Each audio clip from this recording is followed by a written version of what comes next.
অপদার্থ, কথা বলো না, হাসাহাসি করো না। কারো কথা বাকি থাকলে, দুষ্টামি বাকি থাকলে উঠে চলে যাও, বাহিরে আলাদা জায়গা আছে। গাফেল সন্তান কোনো কিছুতেই যাকে কোনো আসর করে না। আহা, আপনারা জানেন না, আপনাদের এক এক ছেলের অবস্থা হলো কলিজাটা পাথর হয়ে গেছে, কোনো কিছুই তার কলিজা নাড়ায় না।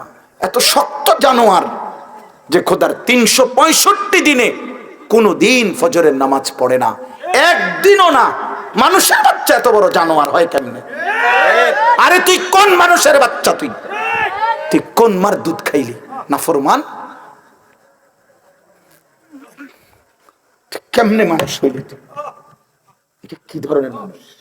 একদিনও নামাজ পড়ে। ছি ছি ছি ছি ছি, মুসলমানের বাচ্চা এত বড় জানোয়ার হয় কেমনে? কোনো দিন নামাজ পড়ে না, 6 মাসে 9 মাসে কোনো দিন বলতে পারবে না নাফরমান কোনো দিন 5 ওয়াক্ত নামাজ পড়ছে কিনা। হায় হায়, এত বড় অসভ্য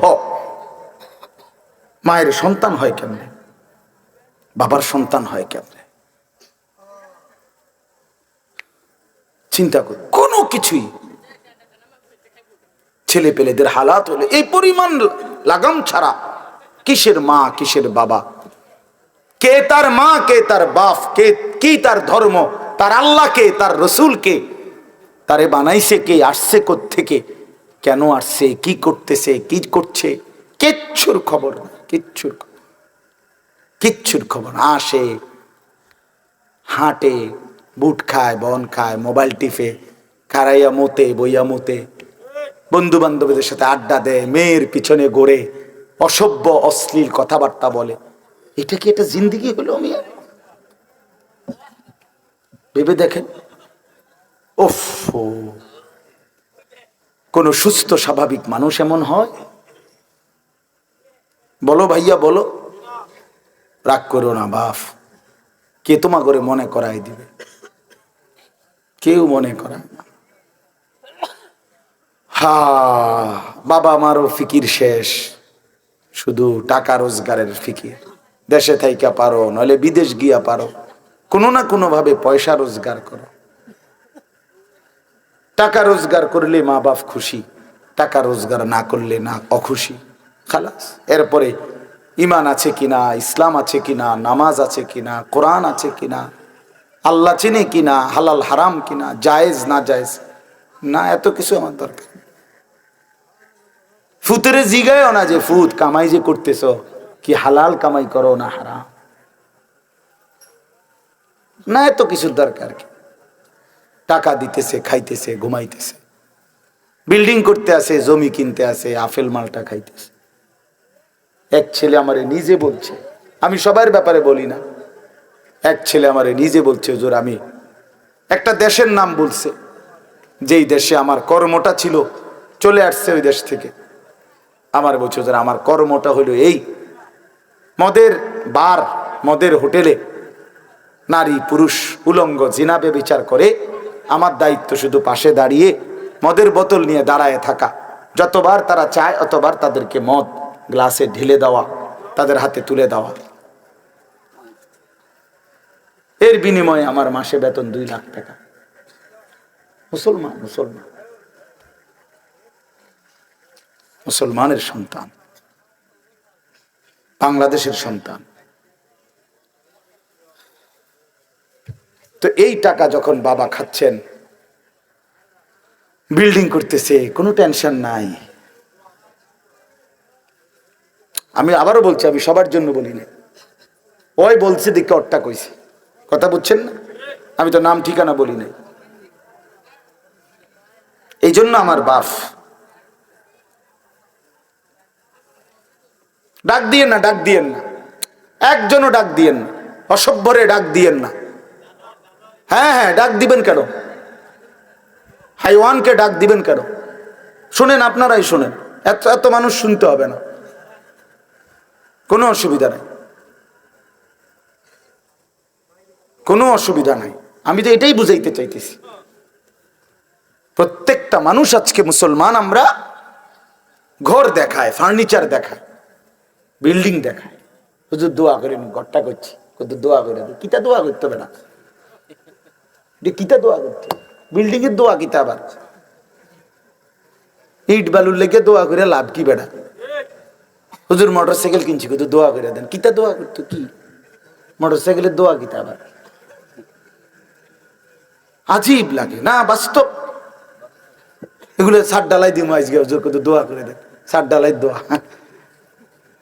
ওটা ছাদ ডালাই করে, ওটার ফুতে মোবাইলে অশ্লীল উলঙ্গ ছবি দেখে। ওটার সন্তান উনি দাঁড়াইয়া রয়েছে মিস্ত্রির সামনে, ওনার গাম বাইয়া বাইয়া পড়তেছে ছাদ ডালাইয়ের দিন, আর অসভ্য জানোয়ার সন্তান বন্ধুদের সাথে উলঙ্গ ছবি দেখতেছে। ওই জানোয়ারের জন্য উনি ছাদ ডালাই দিতেছে, ওই হাইওয়ানের জন্য উনি ঘর করে দিয়ে যাইতেছে। উনি কবরে জায়গা ঘর করে দিয়ে গেছে, এর জন্য ঘর করলেন? ছি ছি ছি ছি ছি। আমার দেওয়া ঘরে আমার কষ্টের কমাইয়ে এখানে বসে বসে রঙিন ছবি দেখবে, উলঙ্গ দৃশ্য দেখবে ঘরে শুয়া শুয়া সারা রাত। এর জন্যই আমার জীবনের এই অর্জন, এই ছিল আমার উপার্জনের উদ্দেশ্য। আহ, কতবার বললে বুঝবেন, কেমনে বললে বুঝবেন, কারে বললে বুঝবেন?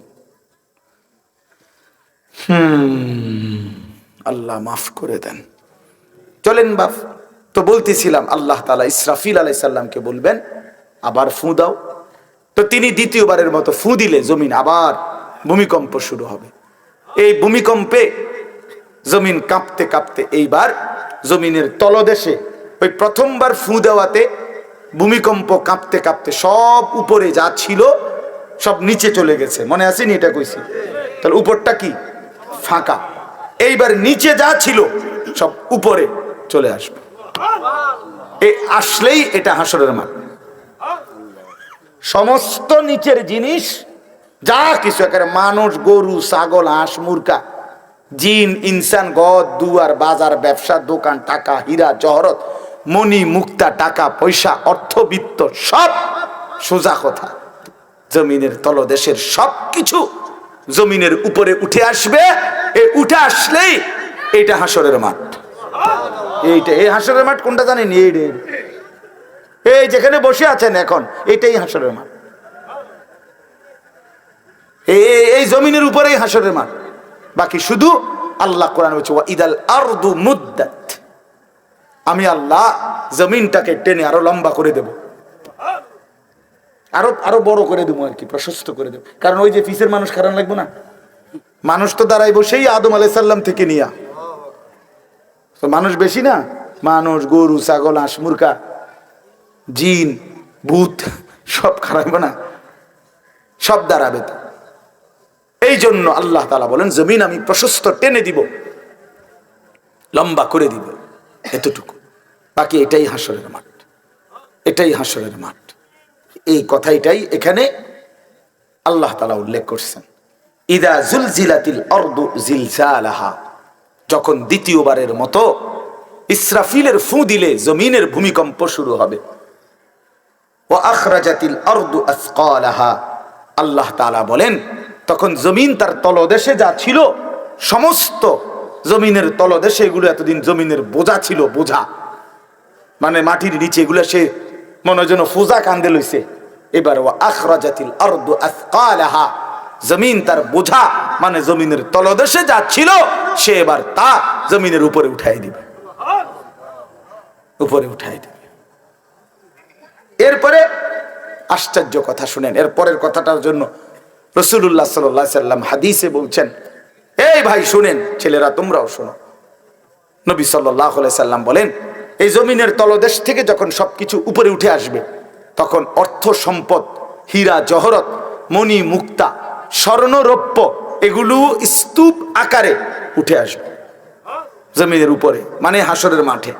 তো নবীজি একেবারে স্পষ্ট হাদিস, নবীজি সাল্লাল্লাহু আলাইহি সাল্লাম বলেন তখন এই স্বর্ণ রৌপ্য, টাকা পয়সা, হীরা জহরত, এগুলো, এই অর্থ সম্পদগুলো আল্লাহর কুদরতে কথা বলবে। স্বর্ণের টুকরা কথা বলবে, কথা বলবে, রৌপ্যের টুকরা কথা বলবে, এগুলো কথা বলবে। কথা কি বলবে? এগুলো তখন ওই নাফরমান মানুষগুলোকে ডাক দিবে, ডাক দিবে, আইয়ুহাস সারিক, হে চোর, এদিকে আও। এই সম্পদের জন্য চুরি করেছিলে, আজ যা দরকার নাও। আইয়ুহাল কাতি', হে ডাকাত, এদিকে আও, এদিকে আসো, এই সম্পদের জন্য ডাকাতি করছিলা, আজ নেও। হে আত্মীয়তার, আইয়ুহাল কাতি', আত্মীয়তার সম্পর্ক ছিন্নকারী ব্যক্তি, আসো। এই জন্য ভাইয়ের সাথে যুদ্ধ করছো, বোনের সম্পদ নষ্ট করছো, চাচারে সম্পত্তি দাও নাই, এই জন্য, এই দুনিয়ার জন্য নাও, এখন নাও, এখন যা লাগে নাও। এইভাবে প্রত্যেক নাফরমান পাপীকে, হে হারামখোর, সুদ করে দিগা, এখানে টাকা যা লাগে নে, নে বাটপার, এখান থেকে টাকা নে, কি পরিমাণ টাকা দরকার ছিল তোর, নে। এইভাবে রাসূলুল্লাহ সাল্লাল্লাহু আলাইহি সাল্লাম বলেন, দুনিয়ার এই সম্পদগুলো কথা বলবে আর ডাকবে। ডাকলে মানুষ, আচ্ছা এটা তখন কেরম লিখবো? কথা বোঝেন নাই? এটি যখন কথা বলবে, ডাকাডাকি করবে, মানুষ কি বলবে?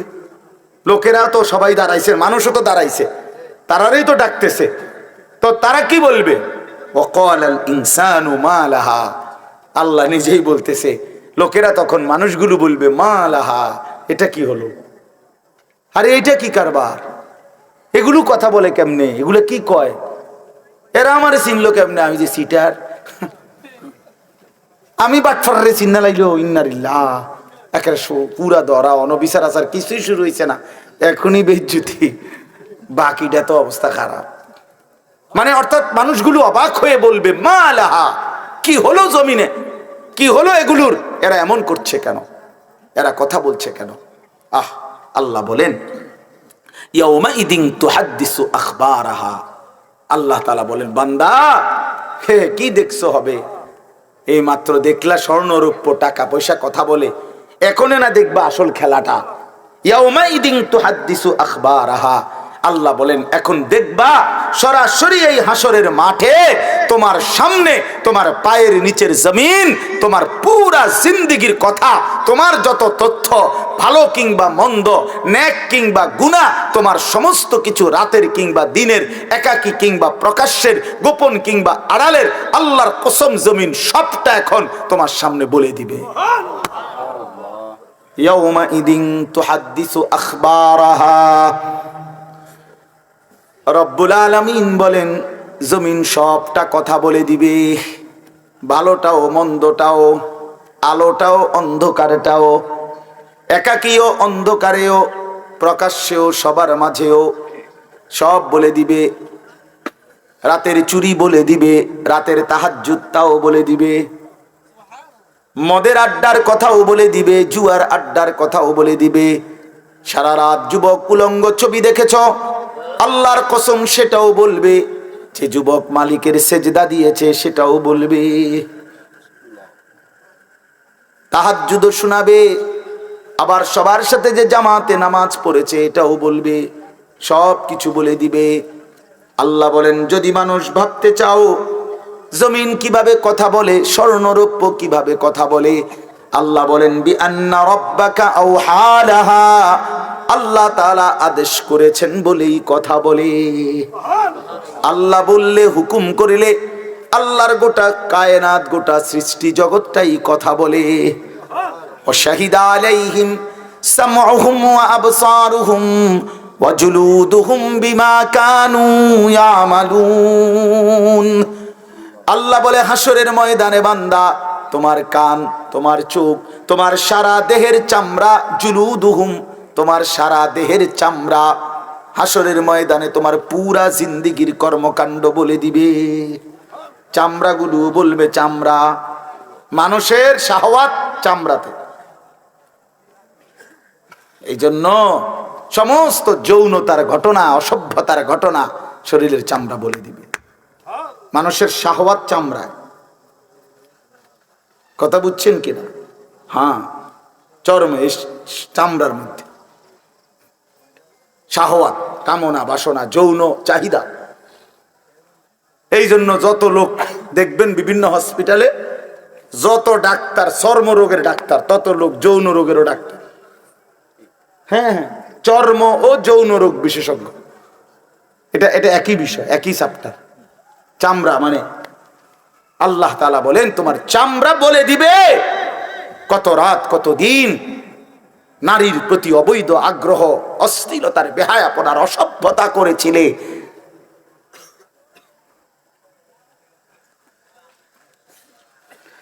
হায় হায়, বিআন্না রাব্বাকা আওহা লাহা, আল্লাহ বলেন আমি আল্লাহ হুকুম করেছি বলে কথা বল। এই জন্য আল্লাহ হুকুম করিলে চামড়াও কথা বলে, কানেও কথা বলে। এখন কি কানে কথা বলে? কিন্তু সেদিন বলবে। চোখেও কথা বলবে, এখন চোখ কথা বলে না। মানে সবকিছুর জবান খুলবে, সবকিছুর জবান। আপনারা বলেন আমরা তো মনে করি জিহ্বায় কথা বলে না, জিহ্বায় কথা বলে না, আল্লাহর হুকুম হইলে কথা বলে। নাহলে যে লোক বোবা তারও তো জিহ্বা আছে, আছে না? তো সে কথা বলে না। যে লোক কানে শুনে না, তো তার কি আপনার এইভাবে কান বলতে কিছু নাই? তো সে শুনে না কেন, কথা বলেন না কেন? আল্লাহর হুকুম নাই। যার চোখ, যে চোখে দেখেন, এই যে জুয়েল ভাই, আমি মূলত তার মহব্বতেই মাহফিলটা দিছি। তো এই যে দেখে না, তো তার এভাবে তো চোখ আছে, সে দেখে না কেন? আল্লাহ তাআলার হুকুম নাই বলে দেখেন, ঠিক কিনা বলেন না কেন? মজার বিষয় হলো রাসূলুল্লাহ সাল্লাল্লাহু আলাইহি সাল্লাম হাদিসে স্পষ্ট বলেছেন, বিশ্বাস করেন, একেবারে বিশুদ্ধ হাদিস। আল্লাহ তাআলা তার দুইটা চোখ নিয়ে গেছে। নবীজি বলছেন সে যদি সবর করে আল্লাহর হুকুমের উপরে চলতে পারে, রাসূলুল্লাহ সাল্লাল্লাহু আলাইহি সাল্লাম বলেন আল্লাহ তাআলা তাকে এই দুইটা চোখ নিয়ে যাওয়ার কারণে, অন্ধ বানানোর কারণে সে যে সবর করলো, আল্লাহ রসুল বলছেন আল্লাহ তাআলা নিশ্চিত তাকে জান্নাত দান করবেন। এই জন্য তুমি ভাই সবর করো। মালিকের এই দুনিয়া দেখতে পারলা না, তো অপেক্ষা করো, একদিন জান্নাত দেখবা, জান্নাতের হুর দেখবা, তো আরো মজা হবে যে আমি প্রথমেই জান্নাতই দেখলাম, জান্নাতই দেখলাম। যা মালিক, দুনিয়া দেখলাম না তোমার, তুমি আমারে জান্নাত দেখাই। আল্লাহ তৌফিক দান করেন। ইয়াউমাইদিন ইয়াসদুরুন নাসু আশতাতান লিয়ুরাউ আমালাহুম, আল্লাহ বলেন তখন দলে দলে ফেরেশতারা মানুষগুলোকে লাইনবদ্ধ, সারিবদ্ধ করে দলে দলে বানাবে। লোকেরা পরস্পর, প্রত্যেকটা মানুষকে ফেরেশতারা আলাদা আলাদা গ্রুপ বানিয়ে দেবে হাসরের ময়দানে। তখন প্রত্যেকে এই গ্রুপে গ্রুপে, দলে দলে লিয়ুরাউ আমালাহুম, নিজেদের আমল নামা, নিজেদের আমল দেখবার জন্য সামনে এগিয়ে যাবে। অর্থাৎ প্রত্যেককে তার আমল নামা দেখবার জন্য, দেওয়ার জন্য নির্দিষ্ট জায়গায় নিয়ে আসবে। নেওয়ার পরে সেখানে প্রত্যেকের ফাইল, প্রত্যেকের খাতা, আমল নামা তার হাতে তুলে দেওয়া হবে। দিলেই সে দেখবে। আল্লাহ বলতেছেন ফামান ইয়ামাল মিসকালা যাররাতিন খায়রান ইয়ারা, এক বিন্দু, এক অণু পরিমাণ, পরমাণু পরিমাণ, সামান্য থেকে সামান্য পরিমাণও নেকি, কল্যাণ, তাও তুমি দেখতে পাবা। ওমান ইয়ামাল মিসকালা যাররাতিন শাররান ইয়ারা, বিন্দু থেকে বিন্দু মন্দ যা করেছিলে তাও তুমি দেখতে পাবে।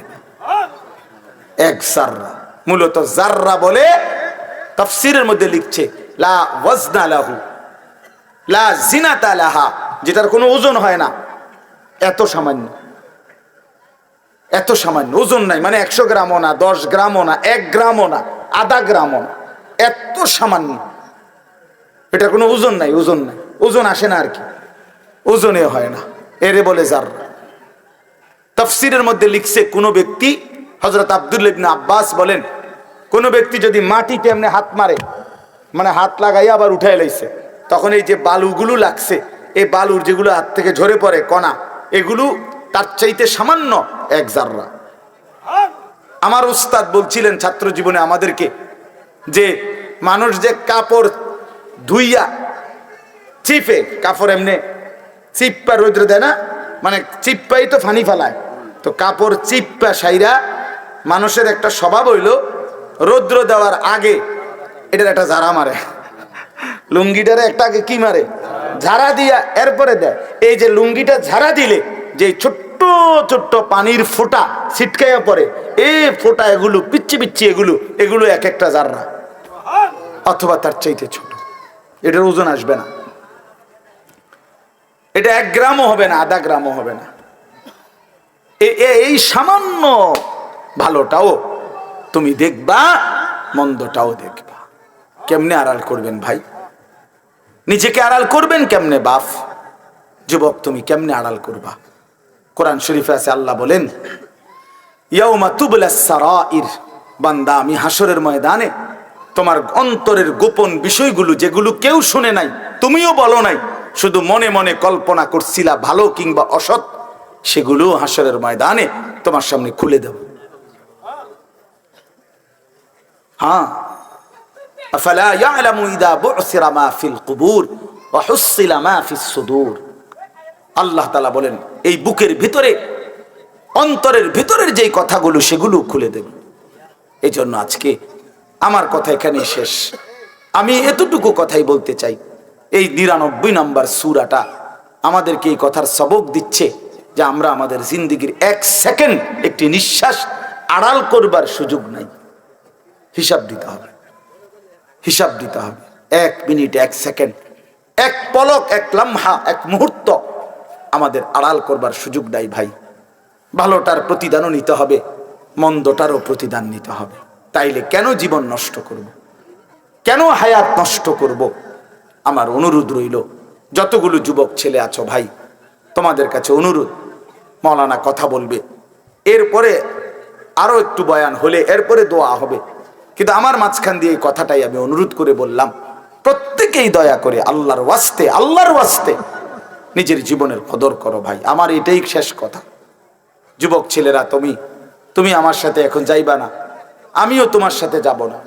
এই দুনিয়াও যেমন আমি আলাদা চলে যাচ্ছি, আপনারাও আলাদা চলে যাবেন, কিন্তু বাস্তব কথা হইল আমি আপনি প্রত্যেকে আলাদা আলাদা কবরে, আখেরাতে আল্লাহর সামনে মুখোমুখি হইতে হবে। এই জন্য হাত জোড় করে অনুরোধ করছি ভাই, নিজেরে নষ্ট করো না। একটা ছেলেও যদি বুঝো, আমার অনুরোধ রইল তোমার প্রতি, তুমি নষ্ট হইও না, চরিত্রহীন হইও না, তুমি হায়াতটা শেষ করে দিও না, কষ্ট পাইবা। এই নারী ছবি, অশ্লীল দৃশ্য, উলঙ্গপনা, বেহায়াপনা, এই জেনা ব্যভিচারের দৃশ্য, এগুলো দেখো না। চেষ্টা করো 5 ওয়াক্ত নামাজ পড়তে, 5 ওয়াক্ত নামাজ পড়তে হিম্মত করলে পারবা ভাই। পেশাব পায়খানার পরে টয়লেট পেপার ব্যবহার করো, পানি ব্যবহার করো, দেখবা শরীর পবিত্র থাকলে আল্লাহর ইবাদত করতেও মন চাইবে। মূলত মানুষ অনেকের যাদের নামাজ ছুটে যায়, তাদের একটা বড় কারণ হলো তার শরীর অপবিত্র, শরীর নাপাক, আর নাপাক দেখে নেক কাজের তামান্না, আগ্রহ জাগে না। এই জন্য ওই যে পেশাব করে পানি নেয় না, টয়লেট পেপার ব্যবহার করে না, এই অসভ্য এই কারণে নামাজ পড়তে চায়। বাস্তব কথা এটা। এর তখন আর হায়া লজ্জা থাকে না। এই জন্য সবাই মিলে ইনশাআল্লাহ নামাজ পড়ে নিজেদের স্ত্রী, কন্যা, বোনকে পর্দা পশিদায় রাখতে চেষ্টা করেন। যে মেয়েটার পর্দা নাই, যে মহিলার পর্দা নাই, বিশ্বাস করেন যে তার নিজের ইজ্জত, নিজের কদর, নিজের সতীত্ব, নিজের পর্দার কদর বুঝে না, এটা কোনো নারী না, এটা কোনো মহিলা না, এটা প্লাস্টিক জাতীয় কিছু হইতে পারে। এটা এক ধরনের প্লাস্টিক, এটা এক ধরনের অসভ্য। যে নারী বেপর্দা, যেই মেয়ে দুশ্চরিত্র, যেই মেয়ে চরিত্রহীন, যেই মেয়ে বেহায়ার মতো চলে, সে শুধু নিজের ক্ষতি করে না, সে একটি সমাজ নষ্ট করে, একটি মহল্লা শেষ করে দেয়। এই আগুন সারা মহল্লায় জ্বালায়া দেয়, তার রূপের যৌবনের আগুন জ্বালায়া অসংখ্য যুবকের জিন্দেগি নষ্ট করে দেয়। এই জন্য ওই জানোয়ার মনে রাখতে হবে, ওই অসভ্য নারী যতগুলো ছেলে তাকে দেখে অবৈধ কামনা বাসনা করছিল, এই সমস্ত যুবকের সমপরিমাণ গুনাহ ওই অসভ্য মেয়ে, ওই নর্তকী, ওই ব্যভিচারিণী নারী, তাকে ভোগ করতে হবে। এত সোজা না। এই জন্য বাবাদেরকে বলি, ছেলেদের দিকে কদর করেন, মেয়ের দিকে নজর দেন, স্ত্রীর দিকে নজর দেন। ওই খাট পালং দেখাইয়েন না, বিল্ডিং উল্ডিং দেখাইয়েন না, ইতান দেখাইয়া লাভ নাই। হুইতে লাইলে সবাই ঘুমাইয়া লায়, পরিশ্রম করে ঘুমাইলে এত কিছু লাগে না। কত মানুষ আছে এরকম যারা ফাওড়াও দোয় না, জুতাই নাই, বেটা ফাও দিব কি দিয়া বেটা। হ্যাঁ, সময় কই, এতটা ক্লান্ত থাকে যে শুইলেই কি এসে পড়ে ঘুম আইসা। আল্লাহ আমাদের সবাইকে কদর করার তৌফিক দান করেন। আজকের এই মাহফিলকে আল্লাহ তাআলা ভরপুর বরকত দান করেন। আল্লাহ তাআলা আপনাদের সবাইকে কবুল আর মনসুর করেন।